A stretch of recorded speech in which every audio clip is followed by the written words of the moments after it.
seulement de t'aimer. C'est notre unique prière au final.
Seigneur, c'est entre tes mains que tu vas confier toute cette soirée.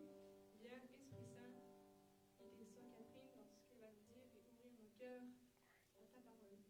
Amen.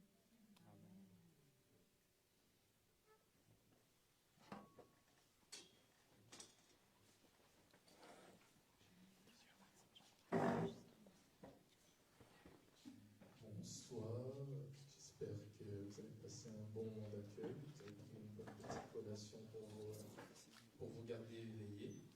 Alors ce soir, notre bande FM est présentée par une grande habituée de la bande FM, qui a toujours le sourire lorsqu'elle vient nous faire une présentation. Alors il s'agit de Sœur Catherine qui est en train de s'installer, elle va nous faire une bande FM sur l'expérience de Dieu dans la prière. Alors, pour ceux qui douteraient peut-être de ses capacités, c'est une grande professeure de théologie. Alors, elle est très qualifiée pour nous faire cette présentation. Et pour ceux d'entre vous qui ont le regard aiguisé, peut-être que vous avez vu dans le fond de la salle une grande caméra qui pointe sur vous.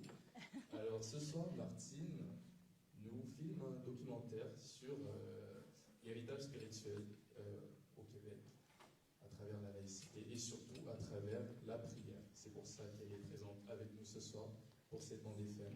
Donc, ceux qui ne sont pas à l'aise de se faire filmer, à la fin de la rencontre, je vous inviterai à aller voir Martine pour qu'elle puisse noter vos visages et vos noms pour ne pas vous inclure dans l'enregistrement. Alors, je vous laisse avec Sœur Catherine. Ça t'ennuie de mettre le micro là? Bah, sinon l'autre, tu peux le mettre. Ah, c'est l'autre, pardon. Ouais. Je suis désolée. Tu peux lui mettre. Faut bien l'enfoncer. Bien l'enfoncer. Ok. Allô. Super. Bonsoir à tous. Bonsoir. Est-ce que c'est possible que ceux qui sont dans le fond viennent devant? Je suis désolée, hein, mais d'avoir 3 chaises de vide, ça me... Oh, c'est gentil, bon, merci. Merci beaucoup. Voilà. Parce que sinon, c'est... Alors, le sujet, c'est donc... Merci, Sylvie.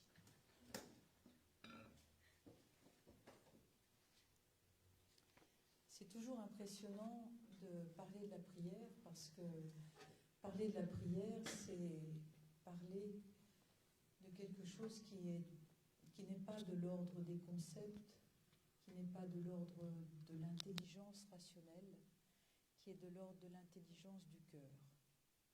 Donc, nous allons, je ne sais pas si vous avez noté le titre de cette soirée, c'est une soirée sur la prière, mais sur le lieu de la prière. Où es-tu, notre Dieu? Où est la prière? Et où sommes-nous ce soir? Alors, avant de commencer ce petit dialogue, je vous propose que nous prions.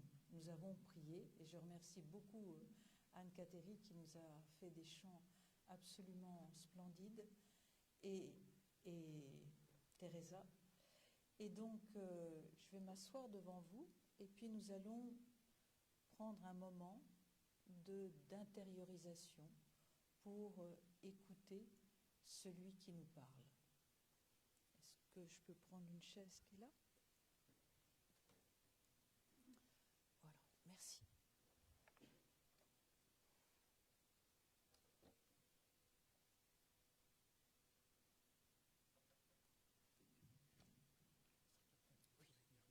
Merci.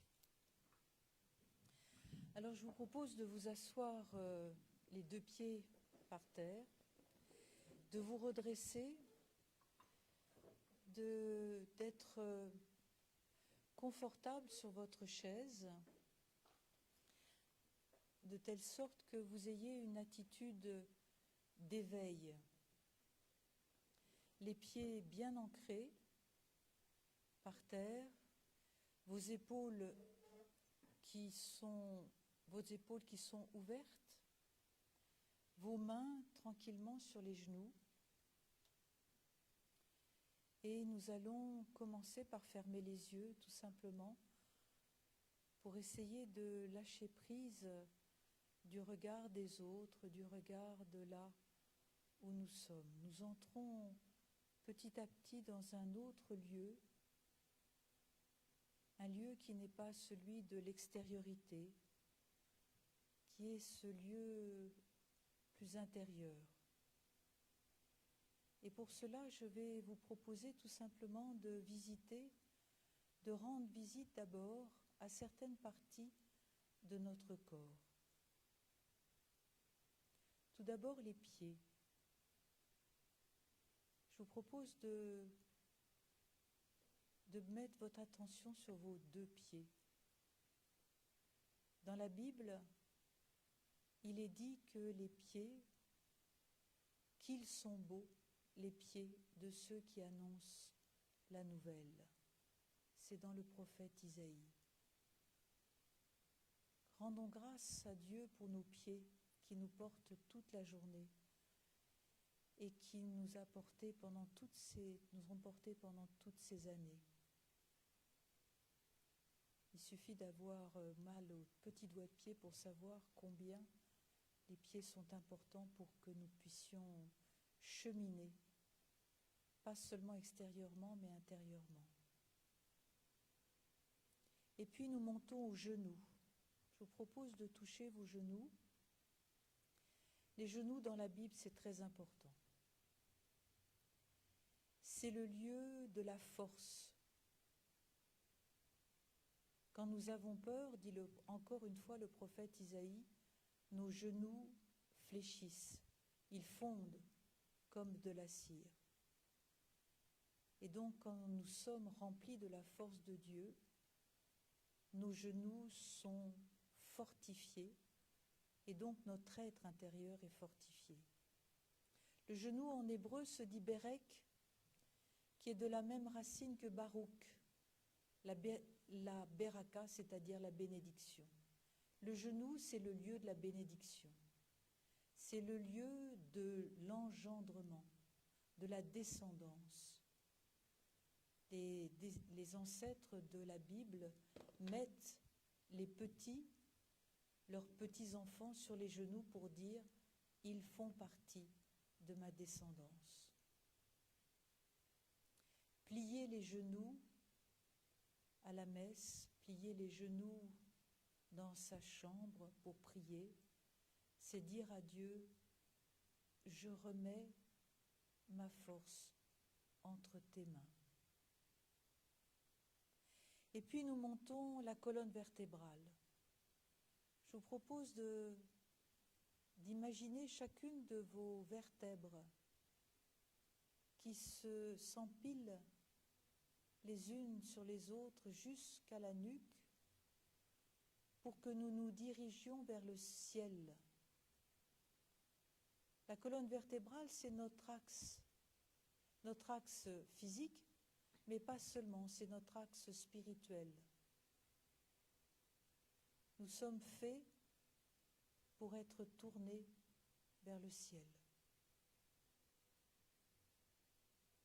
Et puis, je vous propose d'élargir vos épaules.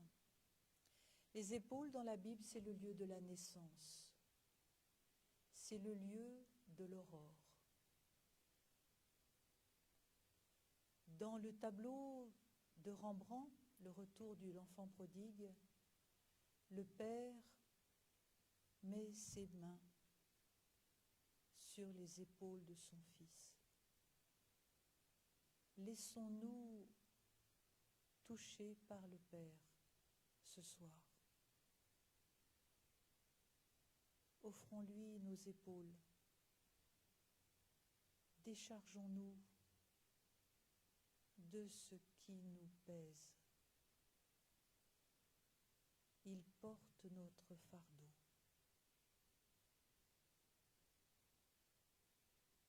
Et enfin les mains. Dans la Bible, les mains reviennent 1500 fois. Les mains, c'est l'organe de la connaissance. En hébreu, la main se dit yad et comprend une lettre du nom imprononçable de Dieu, Yahvé, ce qui veut dire que notre Dieu nous prend par la main. Notre Dieu nous tend la main. Notre Dieu nous soutient. Ta main me conduit. Ta droite me saisit. Maintenant que nous avons fait un peu le tour de notre corps, entrons dans cette autre partie de nous-mêmes, l'âme. L'âme, c'est ce qui nous anime. L'âme avec notre intelligence, notre mémoire, notre volonté, nos désirs. Et posons-nous la question, où suis-je ce soir? Dans quelle émotion je suis? Suis-je stressée? Inquiète? Paisible? Confiante?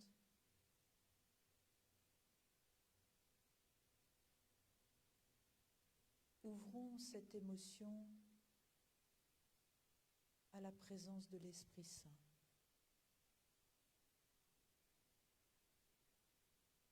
Rien de ce que nous vivons n'est étranger à l'Esprit Saint. Ouvrons-lui nos peurs.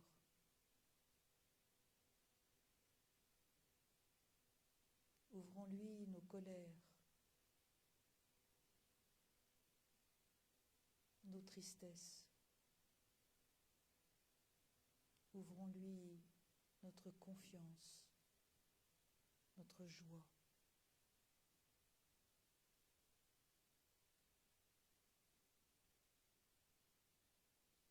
Et enfin, entrons maintenant dans ce lieu intérieur du cœur. Ce lieu du cœur, c'est le lieu où le Seigneur nous attend. Reviens à ton cœur.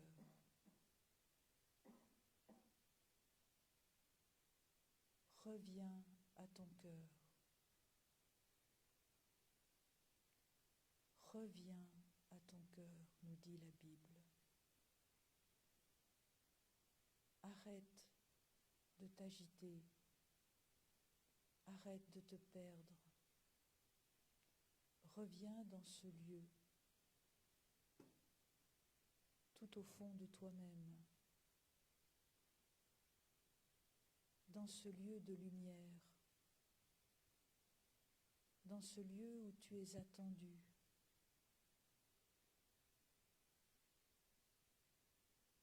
Dans ce lieu où le Seigneur nous prie.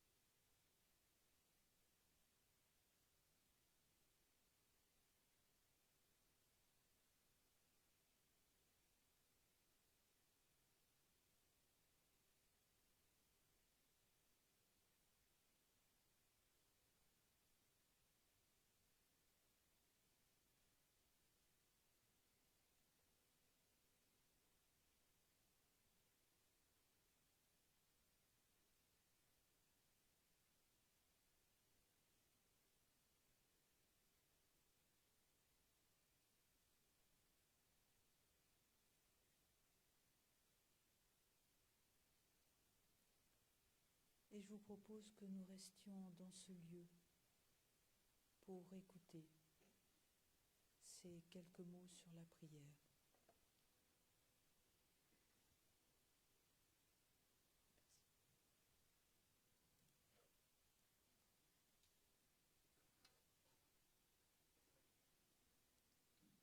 Parler de la prière, c'est parler du lieu de la prière.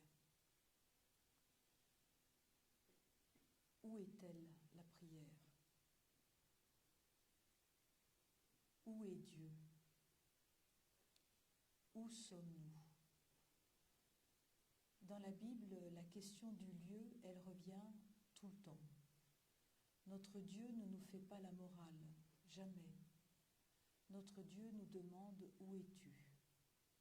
C'est la première question de Dieu à Adam dans le livre de la Genèse au chapitre 3. « Où es-tu, Adam » ? Et Adam répond « J'ai eu peur, je me suis caché et je suis parti. » Voilà ce qui nous habite.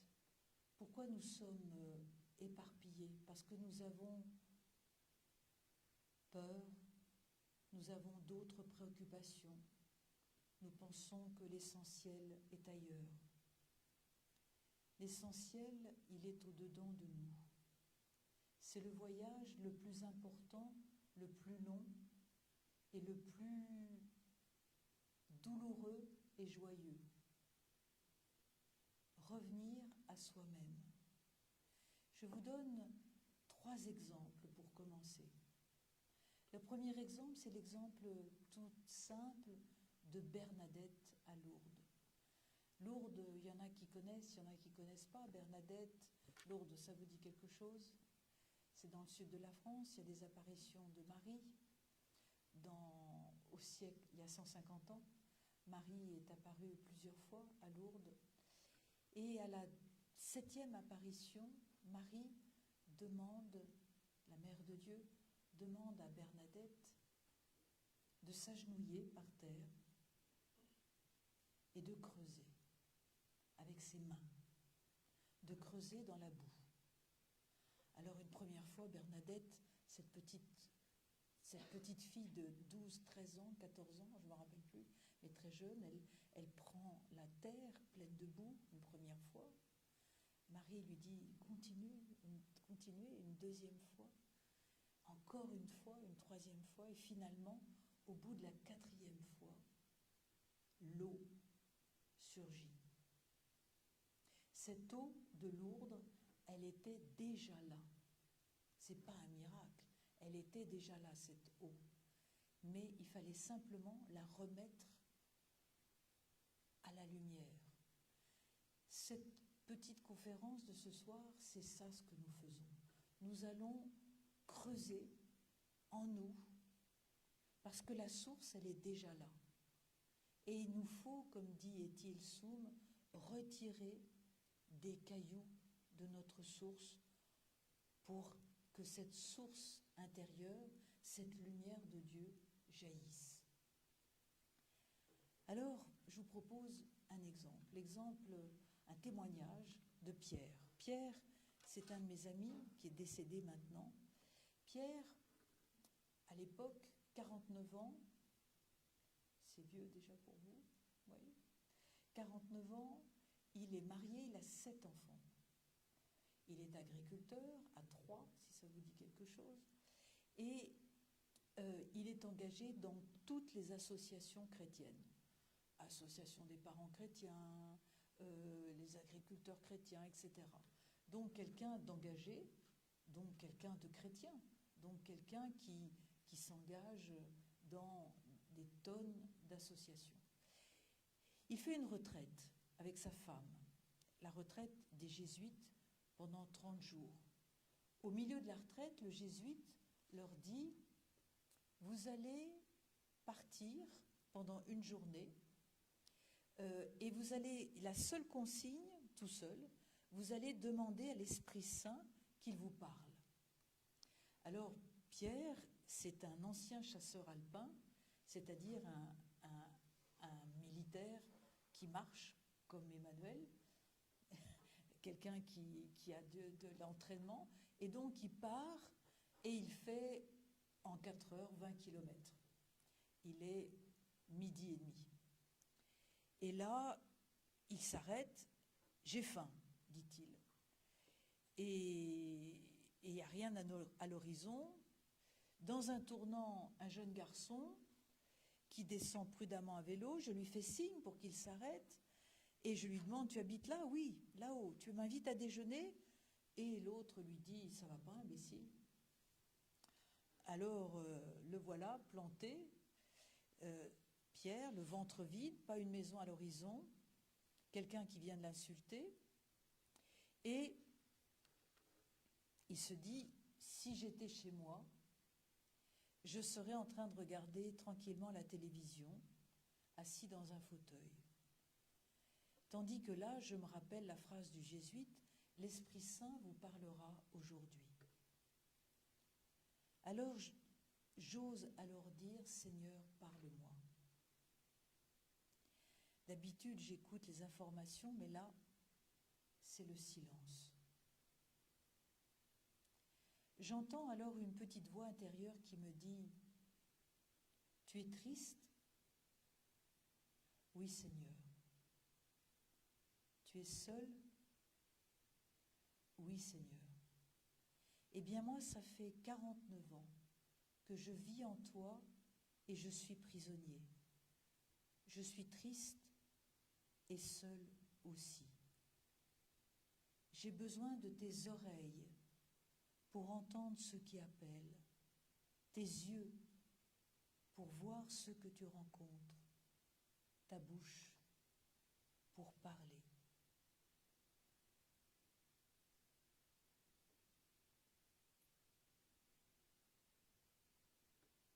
Seigneur, tu es vivant en moi, tu es présent.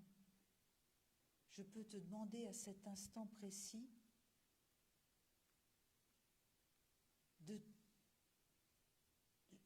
de te révéler à ceux qui sont dans les autres. Et là, Pierre va faire cette prière. Je veux te donner mes yeux pour que tu entendes, pour que tu vois. Je veux te donner mes oreilles et ma bouche pour que tu parles à travers moi et mes mains. Je vous propose de faire cette même prière pour ceux qui le veulent. Dans ce témoignage, Pierre se rend compte que dans toute sa vie, très active, finalement, c'est lui qui faisait les choses et non pas le Seigneur. C'est lui qui était en avant. Alors je vous propose de 30 secondes de dire au Seigneur, « Seigneur, Je te donne mes yeux pour que tu vois ce que tu veux que je voie. Seigneur, je te donne mes oreilles pour que tu entendes à travers moi. Seigneur, je te donne ma bouche pour que tu parles. Et je te donne mes mains pour que tu serves à travers moi. La question qu'on peut se poser à travers cet exemple, ce premier exemple, c'est où était-il, Pierre? Il ne suffit pas d'être dans faire plein de choses pour être avec le Seigneur, pour être habité. Je vous donne un autre exemple, là aussi, vrai. Ça m'est arrivé, ce témoignage, je l'ai entendu il y a quelques années à Rome. C'est une jeune femme du Sénégal, avec son mari, 3 enfants. Et voilà ce qu'elle me raconte. Il y a 2 ans, nous avons été mutés du Sénégal en Suisse pour un mandat professionnel de 2 ans. Nous avons dû tout déménager et faire transporter nos biens dans un garde-meubles en France avant de s'installer en Suisse. Arrivés en Bretagne pour des vacances avec nos enfants, au bout de 2 jours, nous recevons un appel téléphonique du responsable de l'entrepôt. Celui-ci nous annonce que le garde-meuble a brûlé et que nous n'avons plus rien. Je regarde mon mari et mes enfants et je leur dis à genoux, tous et tout de suite. Et elle m'explique que pendant plus d'1 heure, ils ont loué le Seigneur pour tout ce qu'ils avaient reçu et vécu dans leur vie. Ils ont chanté les merveilles du Seigneur dans leur vie. Au bout d'1 heure, elle se tourne vers son mari et lui demande « Ça va? Tu es en paix ?» Et lui répond par l'affirmative. Elle ouvre la Bible pour demander une parole. Et voilà sur quoi elle tombe. Le Seigneur est bon pour qui se tourne vers lui, pour celui qui le cherche. Il est bon d'espérer en silence le salut du Seigneur. Jérémie, Lamentation, chapitre 3.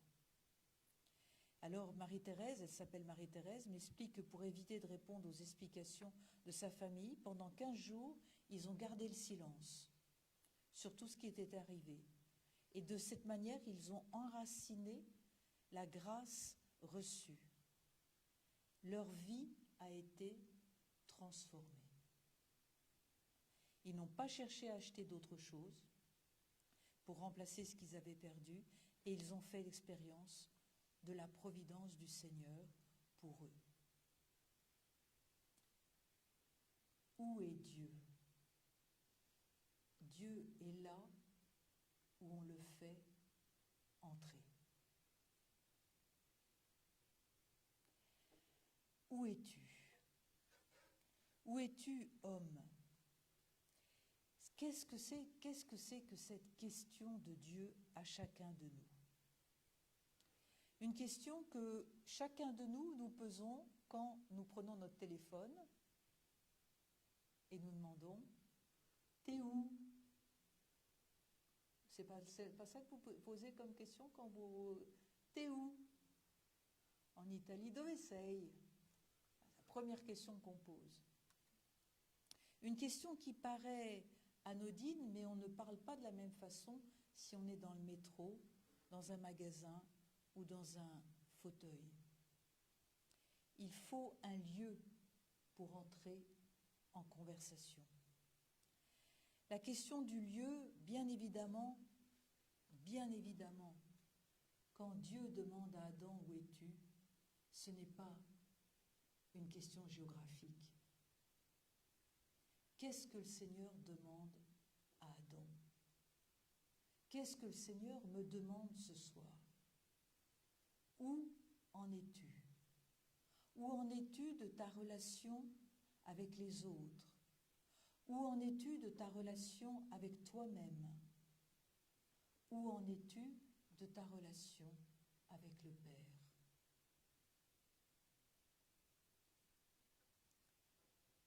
Cela doit déclencher en nous une prise de conscience. Laquelle? Est-ce que je suis à la bonne place? Est-ce que je suis ajustée à la relation avec lui, avec moi-même et avec les autres? Si notre Dieu nous pose cette question, c'est pour nous provoquer. Est-ce qu'il attend de nous quelque chose qu'il ignorerait? Non. Il nous interpelle. Il invite chacun de nous à une rencontre. La prière, c'est un appel.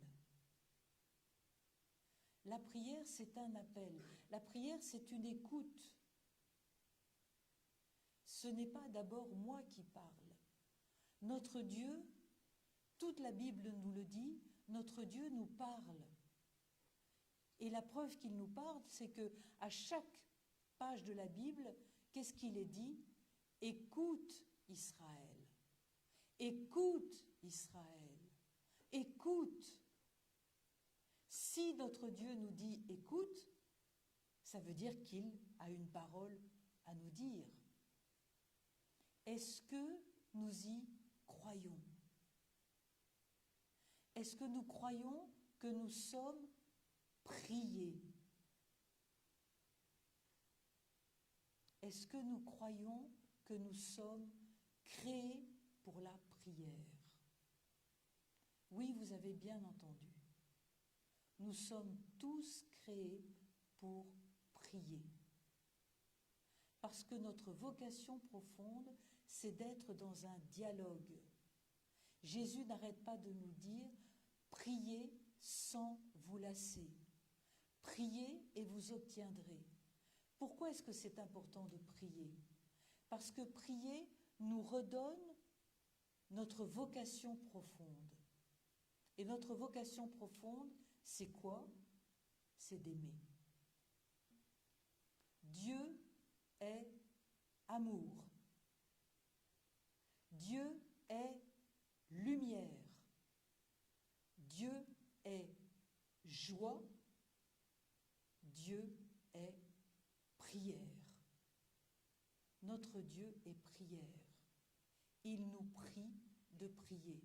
Et il ne nous prie pas de prier par en dessus. Non, il nous demande de prier par en dessous.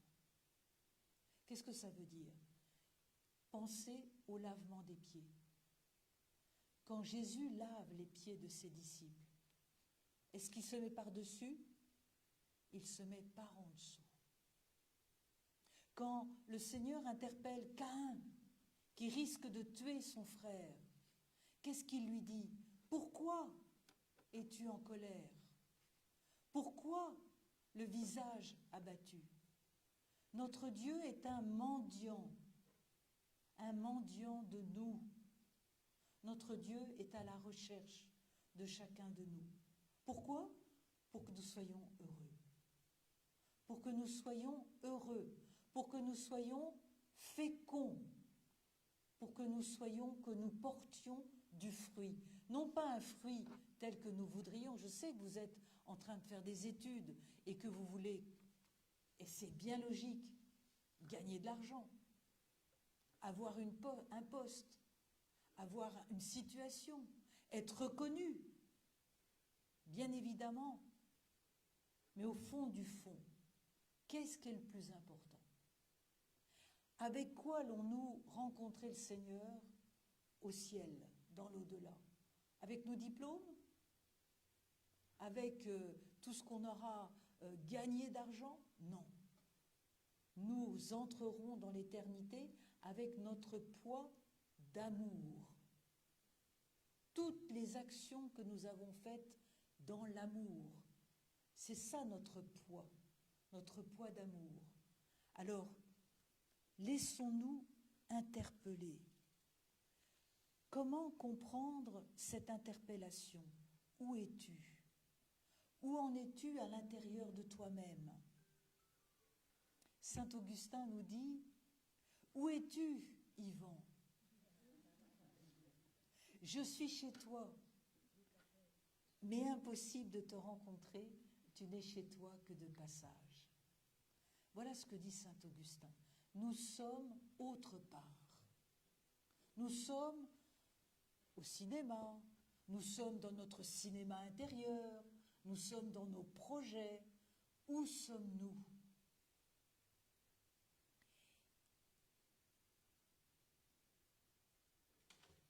Notre vocation n'est-elle pas de conquérir cet espace intérieur ? Cet espace intérieur, ce cœur, c'est important de savoir que le cœur, ce n'est pas le sentiment. Nous ne sommes pas dans le sentiment. Quand dans la Bible on parle du cœur, ce n'est pas le lieu du sentiment, ce n'est pas le lieu de l'affection. Le cœur profond, c'est quoi ? Le cœur profond, c'est le lieu de la prise de conscience. Quand nous prenons conscience que nous avons fait du mal, c'est dans cet espace-là. Quand nous prenons une décision, la décision de se marier, la décision de rentrer dans les ordres, c'est dans cet espace du cœur. Et enfin, le cœur, c'est le lieu de la prière, c'est le lieu de la paix. Alors, c'est très important, ce soir, je voudrais que vous repartiez avec une seule chose. C'est que vous visualisiez votre cœur. C'est-à-dire que chacun de nous, nous avons en nous cet espace, cette intériorité, ce cœur, qui pour chacun de nous sera différent. Je m'explique. Saint Dominique, quand il prie, c'est mon fondateur, Saint Dominique, quand il prie la nuit, il prie très souvent, et le lieu à partir duquel il prie, c'est le jardin des Oliviers, le jardin de l'agonie. C'est là qu'il prie avec Jésus. Père, non pas ma volonté, mais la tienne. Un lieu pour moi qui est un lieu qui me fait entrer dans cette profondeur, c'est le tableau de Rembrandt que j'ai cité tout à l'heure. Quand le Père met ses mains sur les épaules du Fils. Il suffit que je visualise ce détail pour que tout de suite j'entre dans ce lieu. Essayez, quel est le passage de l'Évangile qui vous brûle, qui vous saisit, qui vous réchauffe? Est-ce que c'est une parabole? Est-ce que c'est une phrase? Sans moi, vous ne pouvez rien faire. Est-ce que c'est un paysage de montagne? Est-ce que c'est une musique? Prenons 30 secondes. Et même, mettez-vous 2 par 2 et essayez de trouver avec votre voisine, avec votre voisin, toi, c'est quoi ton passage d'évangile qui te rejoint? Allez-y.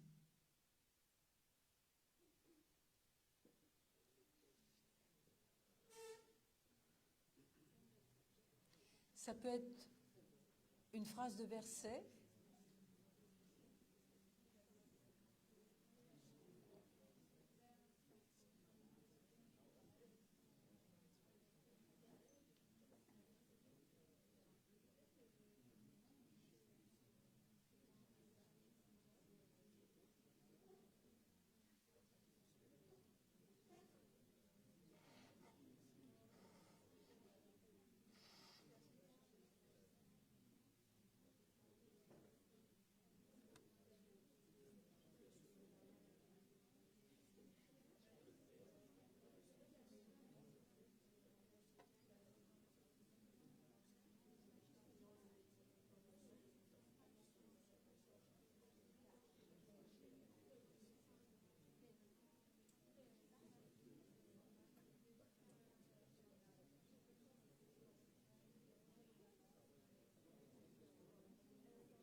Alors je vous propose qu'on revienne. J'entends d'ici quelques bribes. Je me dis oui, ça y est, vous vous mettez en marche. Peut-être que ça ne va pas venir comme ça ce soir, mais travaillez. Quelle est la scène de l'Évangile que vous aimez? Est-ce que c'est le lavement des pieds? Est-ce que c'est le dernier repas? Est-ce que c'est une rencontre, la rencontre de Jésus avec Zachée? Zachée, descends de ton arbre. Ou est-ce que c'est simplement cette phrase, Jésus, j'ai confiance en toi. Jésus, j'ai confiance en toi. Je connaissais un monsieur qui avait un poste très important et qui voulait prier pendant ces journées. Il avait mis sur sa montre une petite sonnette toutes les heures. Toutes les heures, c'était très discret, une petite sonnette, et lui, sans rien dire, il continuait à parler avec les gens qui étaient devant lui. Intérieurement, il disait « Gloire au Père, gloire au Fils, gloire au Saint-Esprit ». C'est ça la prière continuelle. C'est cette allée et venue entre ce que je suis en train de faire, mais aussi cette demeure de l'Esprit Saint qui est en moi. Il m'accompagne. À partir de quel lieu je parle? Est-ce que je parle à partir de ma tête? Est-ce que je parle à partir de mes émotions? Ou est-ce que je parle à partir de mon cœur? À partir de cette présence de Dieu en moi. Alors, où est Dieu? C'est la grande question de Martin Buber à ses étudiants. Où est Dieu? Et ceux qui sont là sont très surpris. Comment peux-tu nous poser une pareille question? Dieu qui a créé le ciel et la terre se trouve partout. Et le maître de leur répliquer, Dieu se trouve là où on le fait entrer. Pas besoin d'un lieu physique pour prier. C'est très important de lire les témoignages de ceux qui ont été en prison, de ceux qui ont tout lâché, tout abandonné, et qui ont été animés par la prière. Je vous conseille de lire Une vie bouleversée de Etty Hillesum. Alors Dieu veut entrer dans son monde, et c'est par nous qu'il veut y entrer. Voilà ce que dit Martin Buber. Voilà le mystère de notre existence, la chance surhumaine du genre humain. C'est par nous que Dieu veut entrer dans son monde. Est-ce que je lui ouvre la porte? Rappelez-vous l'Apocalypse. Voilà que je me tiens à la porte et que je frappe. Si quelqu'un entend ma voix et qu'il m'ouvre, j'entrerai chez lui, je souperai avec lui et lui avec moi. Alors, pourquoi est-ce que c'est important de prier? Je vous cite un économiste. Il y en a parmi vous qui font des études d'économie, des études de politique, des études pour changer le monde.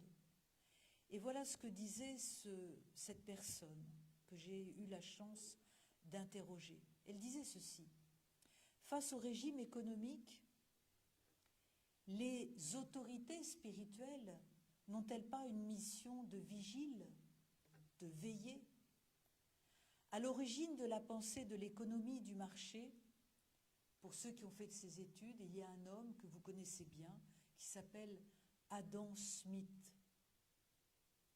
au XVIIIe siècle.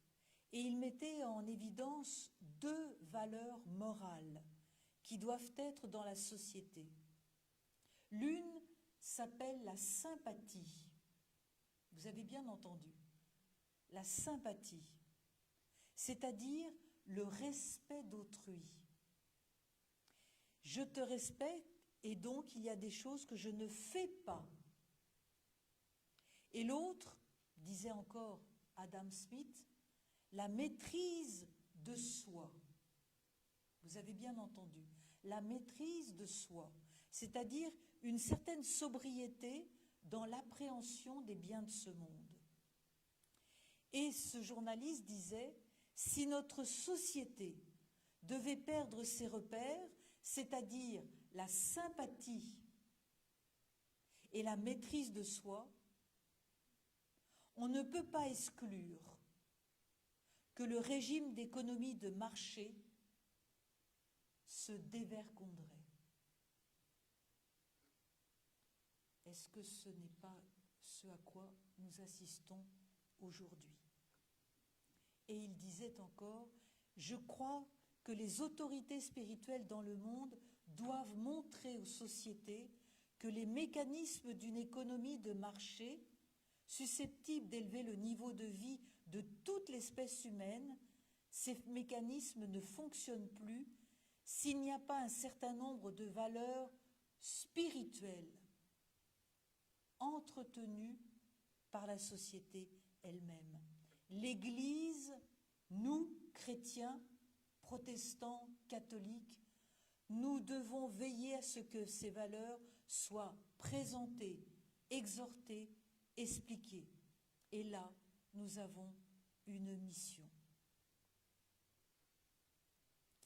Et le pape, un des papes autrefois, Benoît XVI, disait « La faiblesse et la fragilité de l'homme intérieur est l'un des problèmes de notre temps.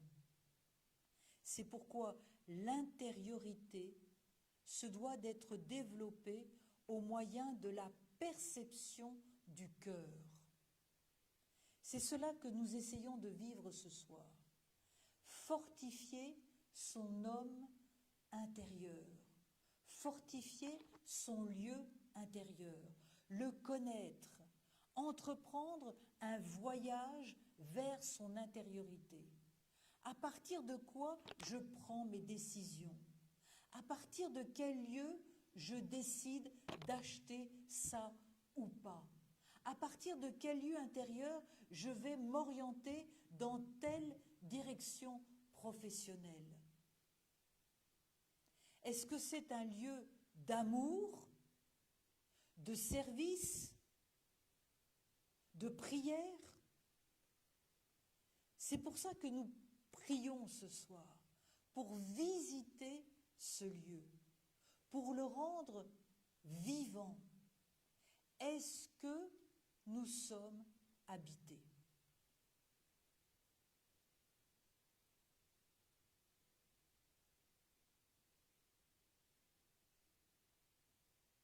Sommes-nous habités? Sommes-nous en dialogue avec celui qui nous recrée à chaque instant? Sommes-nous en demande de l'Esprit Saint? Jésus nous dit dans la parabole, « Vous qui êtes mauvais, vous savez donner de bonnes choses à vos enfants. Combien plus le Père qui est bon vous donnera l'Esprit Saint si vous lui demandez. » Or, l'Esprit Saint s'intéresse à tout ce qui fait notre vie. Rien de ce que nous vivons n'est étranger à l'Esprit Saint. Rien. Et l'Esprit Saint, qu'est-ce qu'il fait dans notre vie? Il nous assiste, il nous guide, il nous fortifie, il nous soutient. L'Esprit Saint, c'est un don, et donc il agit en nous par manière de don.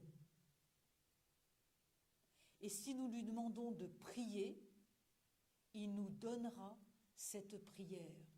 La prière, c'est quoi? La prière, c'est d'abord une écoute. Qu'est-ce que j'écoute? La prière, c'est une écoute d'une parole. Cette parole est-elle bonne ou mauvaise?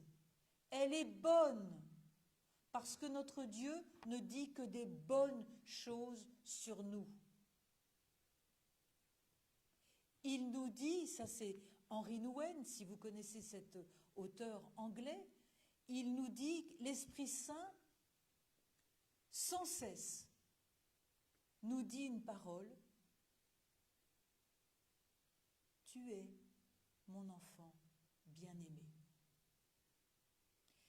Je prends une image. Notre cœur profond, notre lieu intérieur, ressemble à une radio. Je sais que vous êtes tous très jeunes ici, vous ne connaissez pas les radios. Vous connaissez les radios? Vous avez eu ça chez vous, chez vos grands-parents? Oui, oui ou non? Oui, quand même, c'est encore pas trop... Non. Tu sais pas ce que c'est qu'une radio? T'as vu, mais bon, ça va. Les radios, pour que ça marche, il faut mettre on. Hein? Il y a un petit bouton, tu mets on et t'entends Radio 3, comment ça s'appelle, des chaînes ici. Bon, voilà, vous entendez des chaînes. Et notre cœur ressemble à une radio. J'ai le choix de faire on et d'entendre l'Esprit Saint qui me dit « Tu es mon enfant bien-aimé » ou j'ai le choix de faire off et de ne rien entendre. La prière, ça ne nous appartient pas. C'est un don de Dieu. Ce qui nous appartient, c'est ce que nous avons fait ce soir, c'est de nous mettre en état de prière, c'est-à-dire en état d'ouverture, d'accueil. Prier, c'est saisir, c'est être saisi. Vous savez combien de temps priait Carlo Acutis, que tout le monde connaît ici, ou du moins la moitié de ceux qui sont ici. Carlo Acutis, ce jeune Italien qui a été canonisé il y a un mois et qui donc a été fulgurant dans sa vie toute simple de service, et surtout il a été saisi par l'Eucharistie. Vous savez combien de temps il priait, Carlo Acutis, par jour? 15 minutes. Vous avez bien entendu. 15 minutes. 15 minutes avant la messe ou après la messe. Mais ce que Carlo dit dans ses petits écrits ou ce qu'il a dit à sa maman, c'est que ce qu'il faut rechercher, c'est le contact. Le contact. Dans la prière, ce qu'il faut rechercher, c'est est-ce que je suis au contact de la parole? Est-ce que je suis au contact de la présence de Dieu? Est-ce que je sors de mon ego pour dire Seigneur, c'est toi que j'écoute?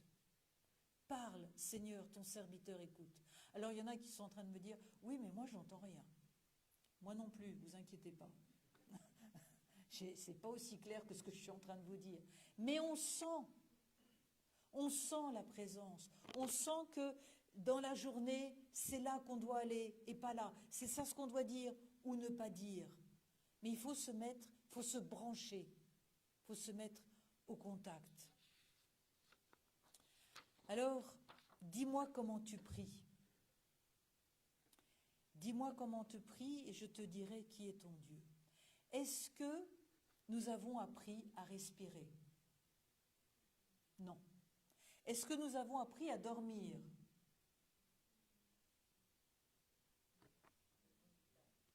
Est-ce que nous avons appris à entendre? Est-ce qu'on nous a enseigné à prier? La prière, c'est une respiration. La prière, elle est constitutive de notre être. Nous naissons, nous respirons et nous prions sans le savoir. Nous n'apprenons pas à prier, nous prions. De la même façon que nous n'apprenons pas à respirer, ni à manger, nous n'apprenons pas à nous adresser à notre Père. On pratique, on s'exerce, on recommence chaque jour, différemment.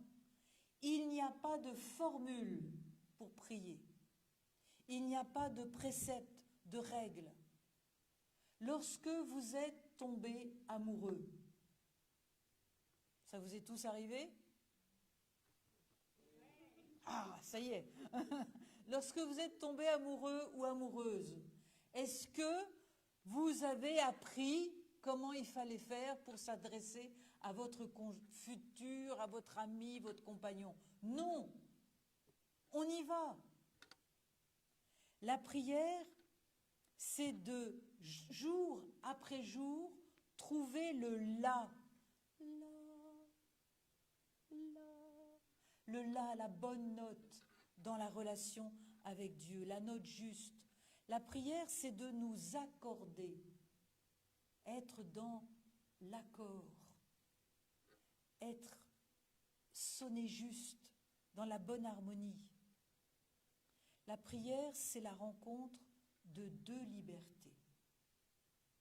La liberté de Dieu et la nôtre. On pose cette question un jour à quelqu'un d'éminent. Combien y a-t-il de chemins qui mènent à Dieu? Combien y a-t-il de chemins qui mènent à Dieu?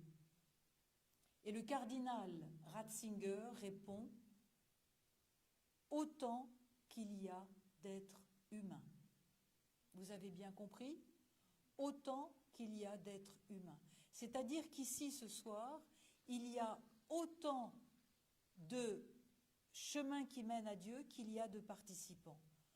Notre devoir à nous, c'est de trouver la façon dont nous nous mettons en contact avec le Seigneur.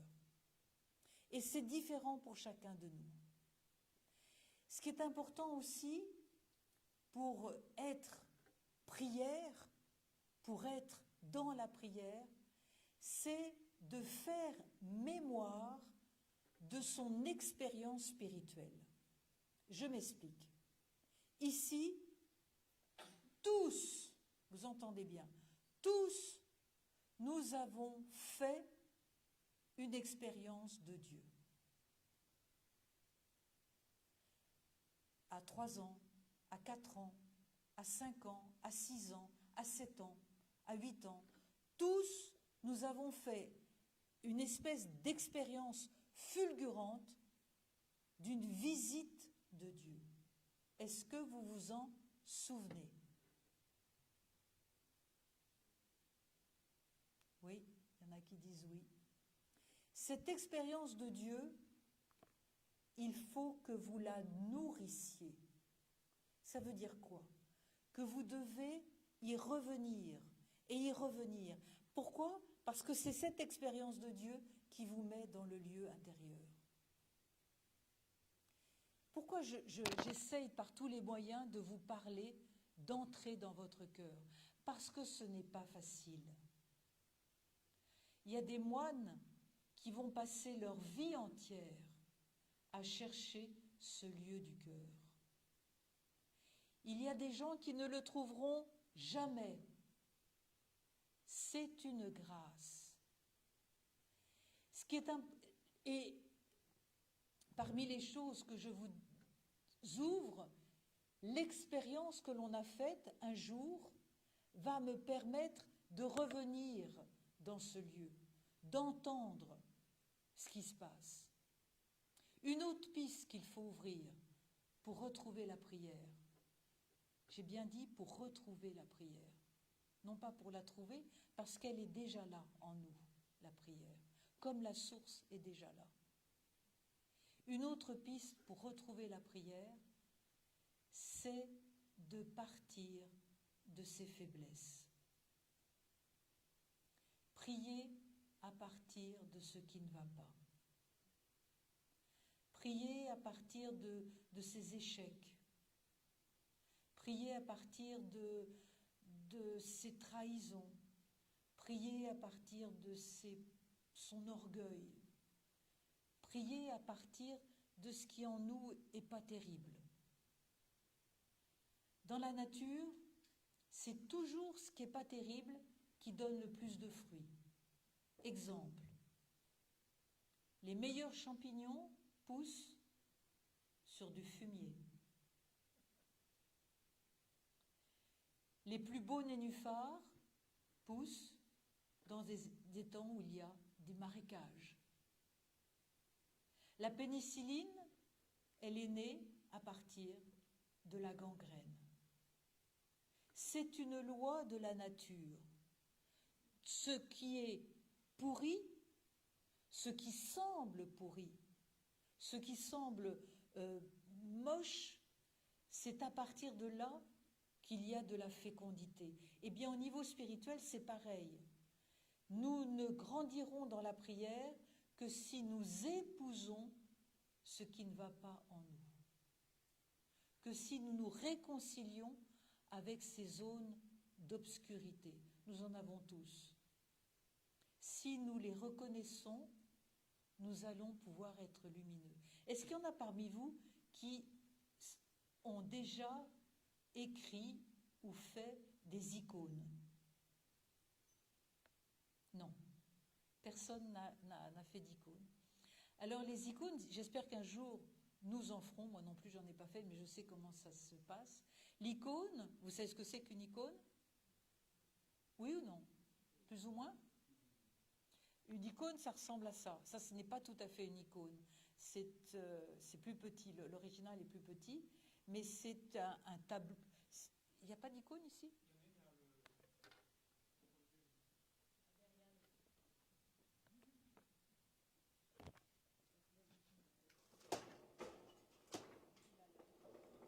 Voilà. Voilà une icône. Et c'est une vraie icône.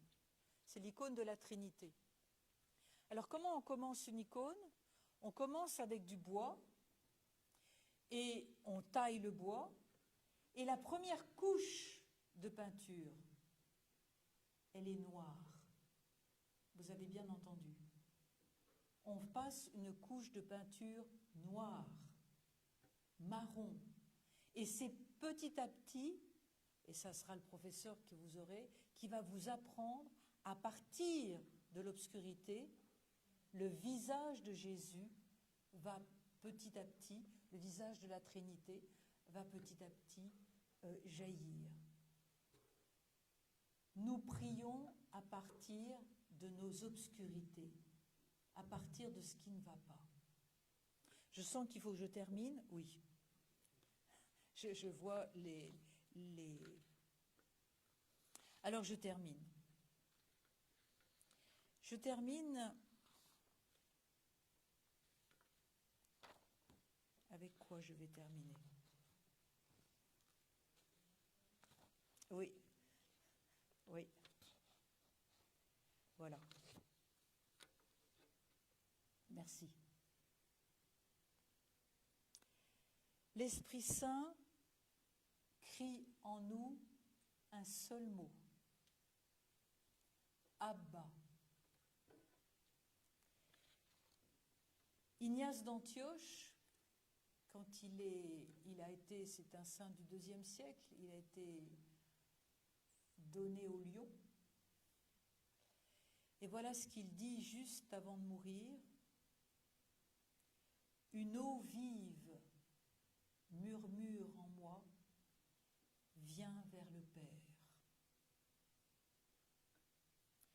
Je termine avec une phrase de Maurice Zindel. Tout le monde ne peut pas être moine et n'est pas appelé à l'être. Ouf, ça va, ça vous rassure? Comme le moine ne peut pas du matin au soir être à l'office. Il faut que le chemin de la prière soit ouvert à tous, et c'est le chemin de la vie elle-même. Dieu qui ne répète jamais a confié à chacun de nous un rayon de son esprit, un rayon de son cœur, et c'est dans cette communion de son cœur qu'il veut établir un lien unique. Je répète parce que c'est trop beau. Dieu qui ne répète jamais a confié à chacun de nous un rayon de son esprit et de son cœur, et c'est dans cette communion de son cœur qu'il veut établir un lien unique avec nous. Il faut que chacun de nous éprouve ce lien unique avec son Dieu, qui est le cri de son âme vers lui. La prière est le cri de l'amour qui répond à l'amour.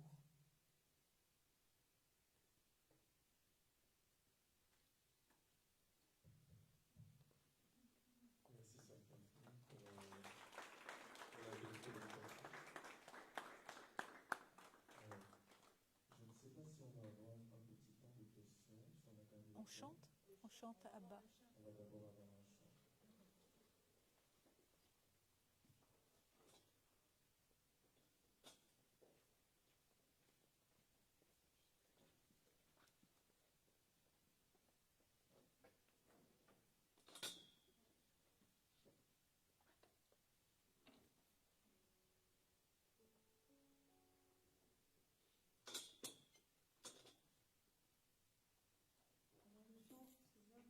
Abba, Père, le Fils et le Saint-Esprit.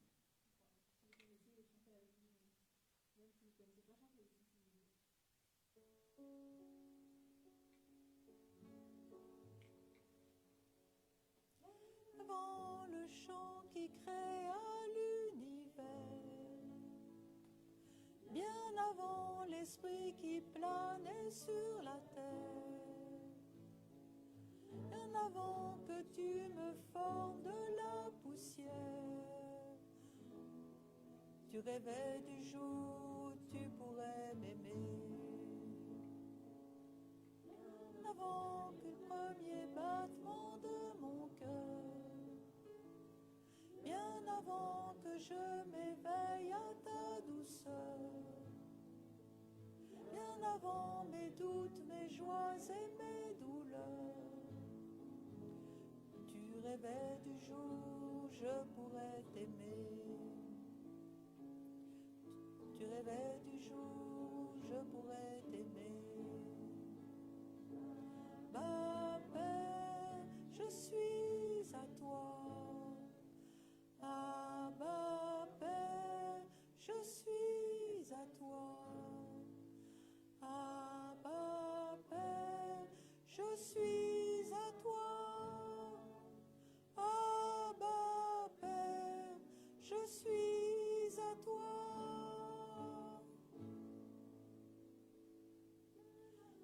Que Jésus marche sur la terre, bien avant le Fils qui nous montre le Père, bien avant que les cieux sur moi soient ouverts, tu rêvais du jour où tu pourrais m'aimer, avant que mon péché brise ton cœur, bien avant que coule le sang et la sueur, bien avant les clous, le froid et la douleur, tu rêvais du jour où je pourrais t'aimer. Tu rêvais du jour où je pourrais t'aimer. Ma Père, je suis à toi. Ah, ma Père, je suis à toi. Ah, ma Père, je suis à toi. Ah, ma Père, je suis à toi. Ma Père, je suis émerveillée, saisie par l'immensité de ton amour pour moi. Ah, ma Père, si grande est ta tendresse, ton cœur est grand ouvert, je viens plonger dans tes bras. Et ma Père, je suis émerveillée, saisie par l'immensité de ton amour pour moi. Ah, ma Père, si grande est ta tendresse, ton cœur est grand ouvert, je viens plonger dans tes bras. Ah, ma Père, je suis à toi. Ah, ma Père, je suis à toi. Ah, ma Père, je suis à toi. Ah, ma Père,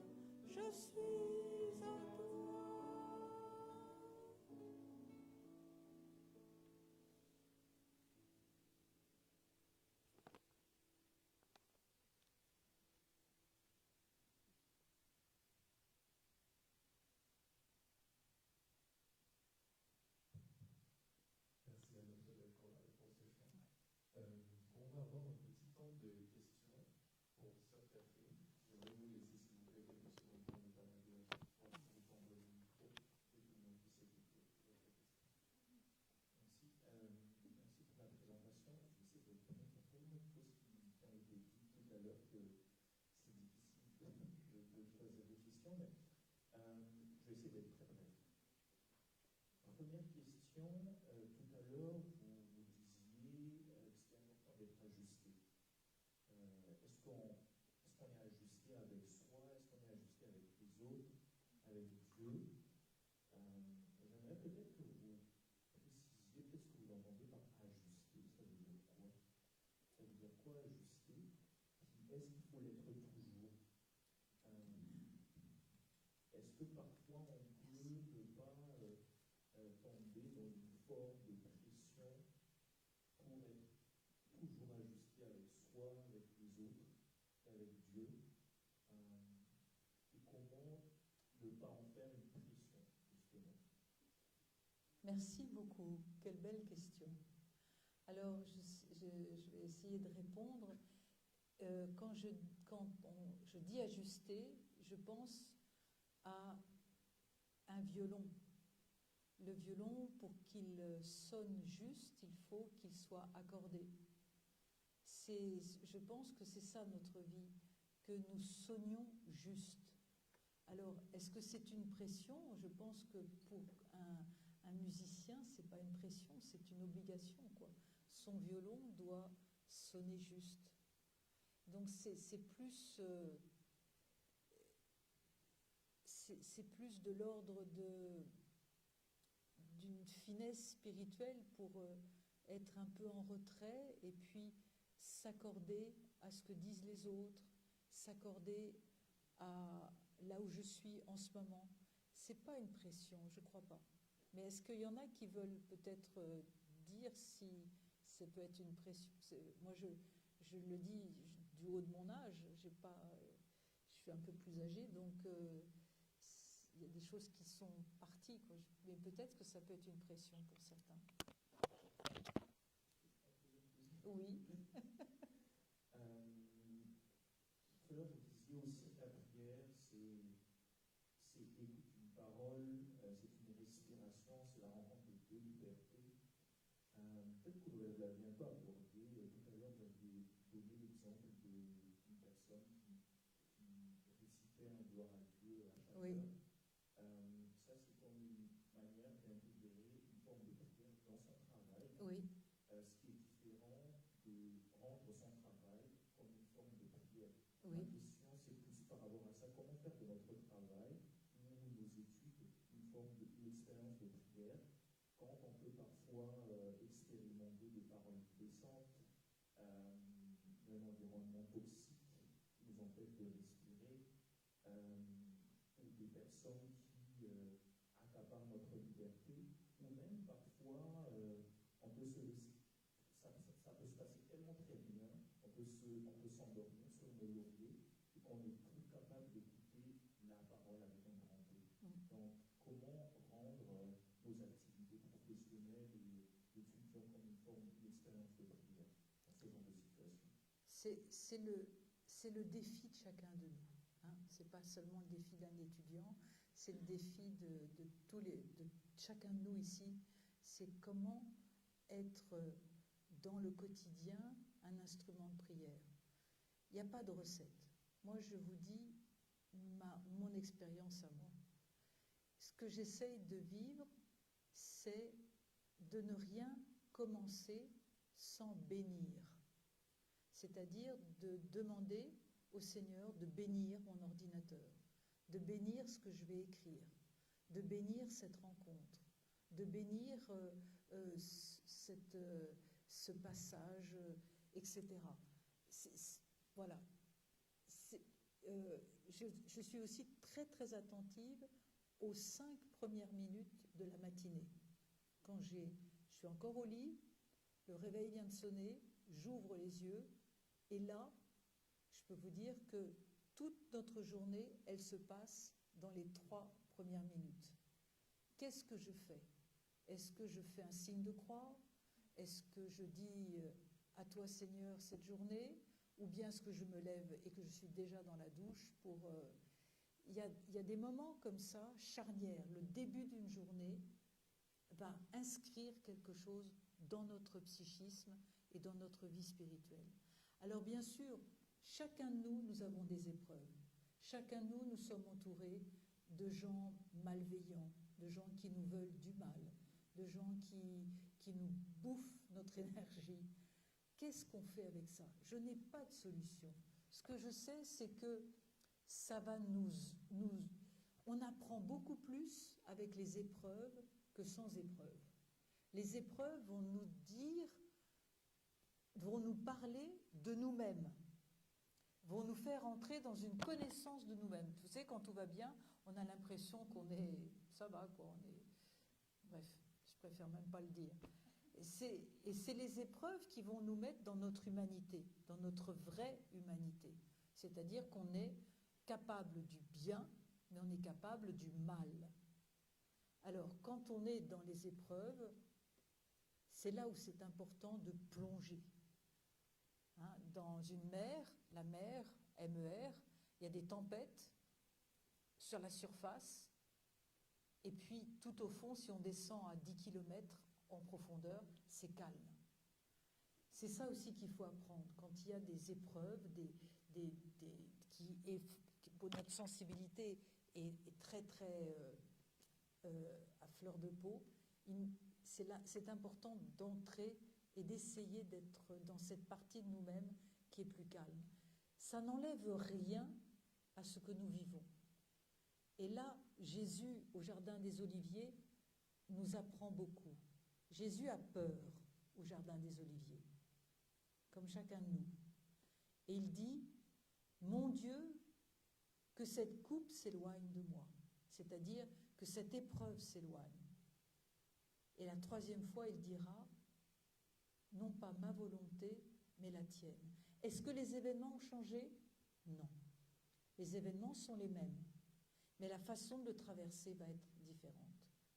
Je pense que c'est ça qu'on apprend au jour le jour. On ne change pas les événements, mais on va apprendre d'où à les traverser autrement. J'espère que j'ai répondu.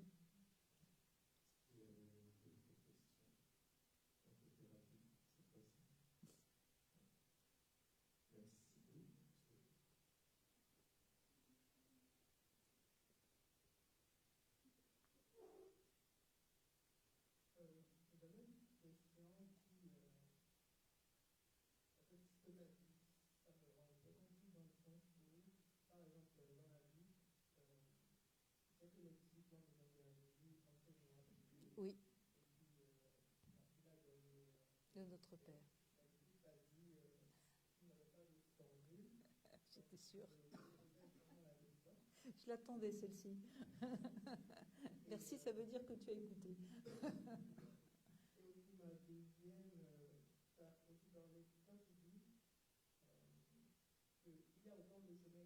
Oui, oui.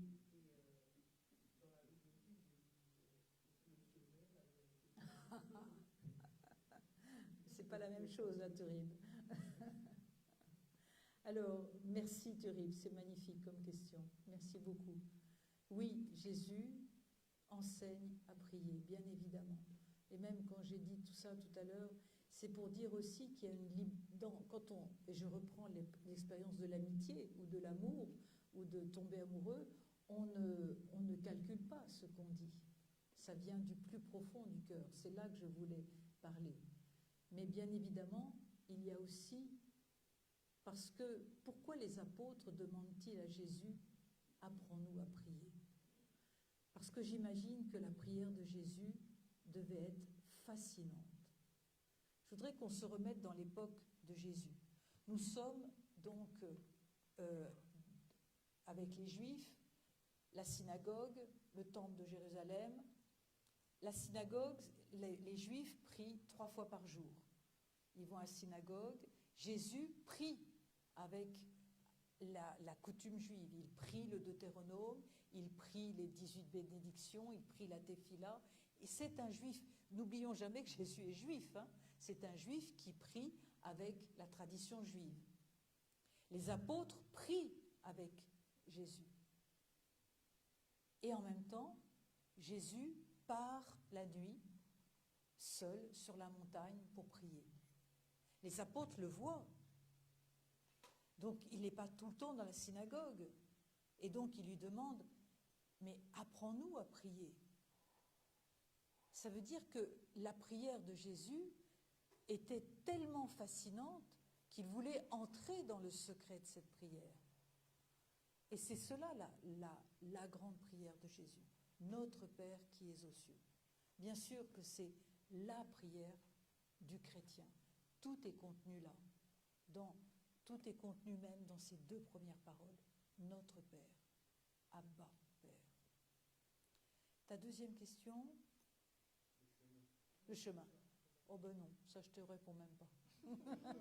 Bien sûr que Jésus est le chemin, mais bien sûr que nous avons des empreintes digitales, tous différentes. Donc nous avons tous des chemins différents pour aller à Dieu. C'est tout. Ça te va? Alors on en reparlera.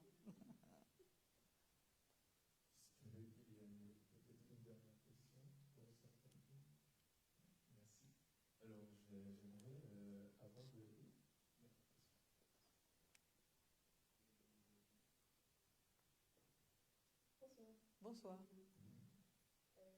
je me demandais, j'ai bien vu l'idée de la première question, c'était par rapport à la pression se mettre la pression de prier sans cesse. Mais pour moi, j'ai beaucoup entendu se tourner vers Dieu et comme vraiment faire la volonté de Dieu dans sa vie. Ça passe toujours par l'abandon, mais l'abandon, comme dans une forme moderne, aujourd'hui, c'est le lâcher prise, mais tu sais, il y a un truc qu'on contrôle, qu'on ne peut pas contrôler. Donc on a l'abandon, donc on fait comment on peut sur l'abandon, dans la prière, dans rejoindre Dieu, est-ce que tu as là-dessus? Alors, oui, je n'aime pas la parole abandon. C'est une parole que je n'aime pas du tout pour des raisons personnelles. Je préfère qu'on parle d'attachement, de l'attachement au Seigneur. Le lâcher-prise, non plus, je n'aime pas cette parole. Pourquoi? Parce que c'est pas ça ce qui nous est demandé. Ce qui nous est demandé, c'est une forme de détachement, et on ne peut être détaché que si on sait où on va. Le problème, c'est que quand les psychologues, je suis aussi psychologue, vous disent faut lâcher prise, on ne peut pas lâcher prise si on ne sait pas où on va. Et le Seigneur, quand il nous emmène, il nous emmène et il nous rassure, il nous soutient. Donc l'abandon, je sais que je vous choque peut-être, j'espère que ce n'est pas enregistré, tant pis, hein. je vais brûler vive, mais l'abandon, c'est quoi? C'est se laisser modeler, c'est se laisser soutenir par cette présence qui est toujours là. L'abandon, je préfère parler de confiance. Ça, pour moi, c'est le mot dans lequel je me retrouve le plus, la confiance. Quand on a confiance, on peut se laisser abandonner, on peut s'abandonner. Mais c'est d'abord la confiance avant l'abandon. Thérèse de Lisieux disait « Il n'y a qu'un seul péché, ne pas avoir confiance en Dieu ». Est-ce que je réponds mieux que pour Turide? Catherine, j'ai une dernière question de quelques secondes qui m'a été réclamée. Juste 15 secondes. Sœur Catherine, s'il vous plaît, sur le chemin, il avait François détourné un enfant,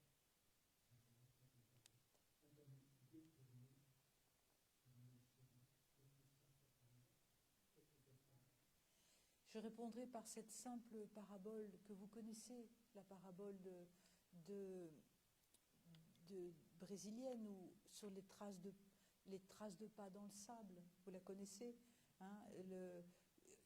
Un homme se retourne et dit au Seigneur, regarde, sur le sable, Il n'y a que mes traces de pas. Les tiennes, elles sont où? Et le Seigneur lui dit, mais pendant que ce ne sont pas les tiennes, ce sont les miennes et je te portais. Je pense que le Seigneur nous porte même quand on se trompe.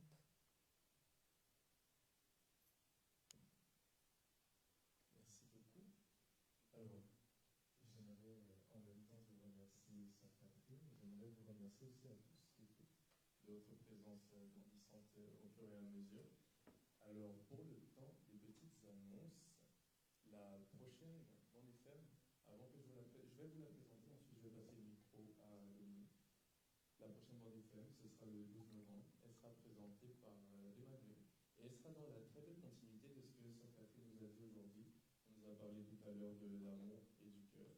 Le thème de la prochaine bande FM, je triche en regardant dans mon petit carnet, c'est notre histoire d'amour avec Dieu. Alors je rappelle que ce petit dépliant, vous pouvez le retrouver sur la table pour savoir les prochaines activités à venir également.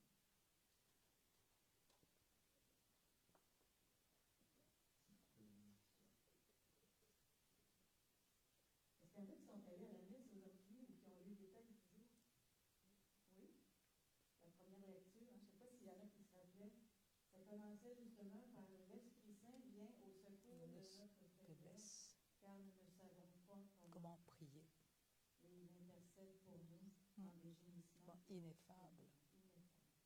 Alors, je trouvais que c'était un drôle de fin Oui. de Dieu, comme on dit chez nous, ce soir.